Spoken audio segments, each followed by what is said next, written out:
Son vaxtlar ölkə ictimaiyyətində quru sərhədlərin açılıb-açılmayacağı ilə bağlı müzakirələr yenidən gündəmə gəlib.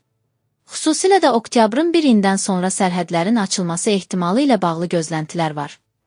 Milli Məclisin sabiq deputatı Fəzail Ağamalı Demokrat Azı açıqlamasında bildirib ki, Azərbaycanın sərhədlərinin bağlı qalması ilk növbədə ölkənin təhlükəsizliyi ilə bağlıdır. İnanmıram ki, oktyabrın 1-dən sonra quru sərhədlər açılsın. Təhlükəsizlik məsələsi bizim üçün çox önəmlidir. Hazırda nə şimalda, nə də cənubda sərhədlərin açılmasına imkan verəcək real şərait mövcuddur. Son dövrlərdə Rusiyanın Azərbaycana qarşı müxtəlif təhdidlər səngimir. Bu təhdidlər isə hər kəsin gözü qarşısındadır. Belə bir vəziyyətdə sərhədlərin açılması təhlükəsizlik baxımından riskli olardı. Ona görə də mövcud geosiyasi durum sərhədlərin bağlı qalmasını zəruri edir və bu qərarın davamlı şəkildə dəstəklənməsinə səbəb olur.